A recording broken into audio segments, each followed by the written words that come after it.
आखिर क्यों अखिलेश यादव का साथ छोड़ एनडीए गठबंधन में शामिल हो गए जयंत चौधरी? आखिर क्यों सीट शेयरिंग के बाद भी टूट गया एसपी और आरएलडी का गठबंधन?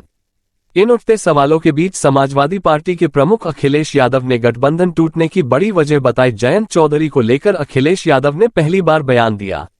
दरअसल कहा यह जा रहा है कि राष्ट्रीय लोकदल के बेहतर राजनीतिक भविष्य के लिए पार्टी प्रमुख जयंत चौधरी ने समाजवादी पार्टी की साइकिल छोड़कर भाजपा का कमल थाम लिया। इसी समाजवादी पार्टी के राष्ट्रीय अध्यक्ष और यूपी के पूर्व मुख्यमंत्री अखिलेश यादव ने गठबंधन टूटने का ठीकरा आरएलडी पर फोड़ दिया। इसके साथ ही उन्होंने पूर्व प्रधानमंत्री चौधरी चरण सिंह से लगाव की बात भी कह दी। पिछले 6 साल से बदले राजनीतिक हालात का उन्होंने जिक्र किया। वह ये कहने से भी नहीं चूके कि आरएलडी ने 0 से शुरुआत की थी और तब हमने उसका हाथ थामा था। तब सपा के सहयोग से उसके विधायक बने थे। सीटों के बंटवारे के सवाल पर अखिलेश कहते हैं कि सारे आरोप गलत, हमारे मोबाइल में सबूत है। साल 2018 में कैराना लोकसभा के उपचुनाव में सपा और आरएलडी साथ आए थे।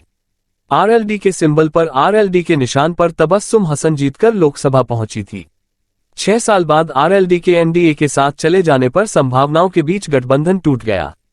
वहीं बदले राजनीतिक परिदृश्य में मुजफ्फरनगर पहुंचे सपा के अध्यक्ष पूर्व मुख्यमंत्री अखिलेश यादव ने गठबंधन के सवालों पर भी खूब जवाब दिया। उन्होंने आरएलडी की तरफ से इशारा करते हुए कहा कि 18 में इनका खाता खाली था। जब तबस्सुम जीती तब हमने कहा था कि चौधरी चरण सिंह की विरासत को आगे लेकर जाएंगे। 2022 में सपा के सहयोग से इनके विधायक बने। उन्होंने कहा कि लोकसभा चुनाव में सपा ने 7 सीटें जीती थी और बीजेपी ने 2। इन्हें 2 ज्यादा लगी होंगी, लेकिन सपा पर जो आरोप लगा रहे हैं वो पूरी तरह से गलत है। अखिलेश बोले कि राजनीति में सपा को लंबा सफर तय करना है। मोबाइल में सूची है, नाम किसने दिए हैं, पहले नाम मांगे गए फिर नाम दिए गए, कोई आरोप नहीं लगा सकता।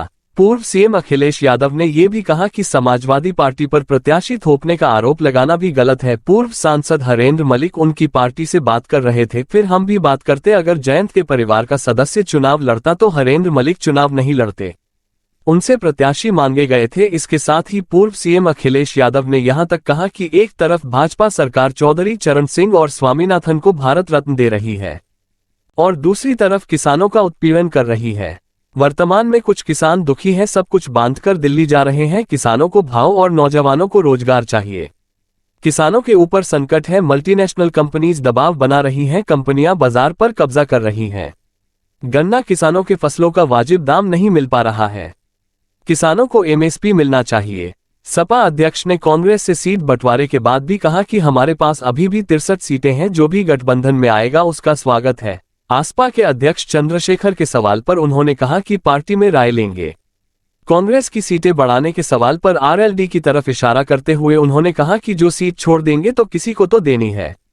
पूर्व सीएम ने कहा कि बीजेपी अपने सहयोगी दलों को मंत्री बनाने का सपना दिखा रही है, किसी को 2 मंत्री तो किसी को राज्यसभा बच की बात कर रही है, लेकिन ऐसा कुछ भी होने वाला नहीं है। सूत्र कह रहे हैं कि समाजवादी पार्टी ने जयंत चौधरी के सामने सीट बंटवारे का जो फॉर्मूला रखा था वो उससे सहमत नहीं थे, इसलिए उन्होंने आईएनडीए गठबंधन छोड़कर राष्ट्रीय जनतांत्रिक गठबंधन यानी एनडीए के साथ जाने का फैसला किया।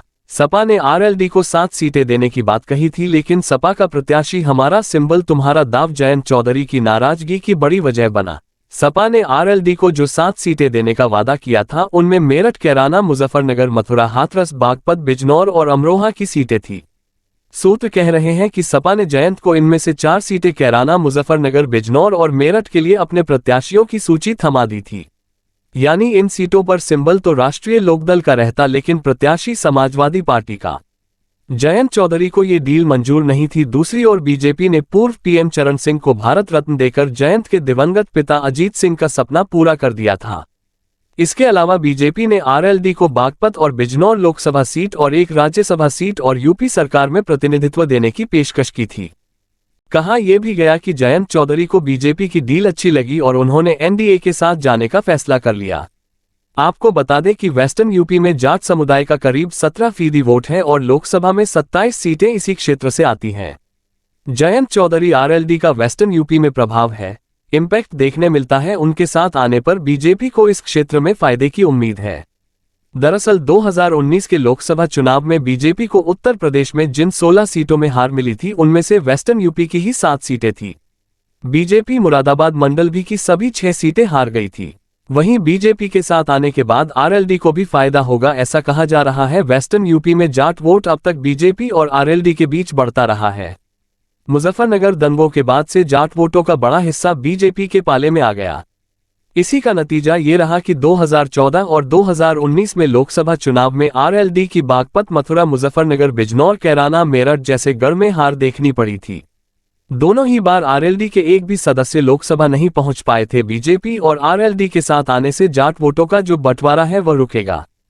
इससे आरएलडी और बीजेपी दोनों को अपनी अपनी सीटों पर स्थिति मजबूत करनी होगी।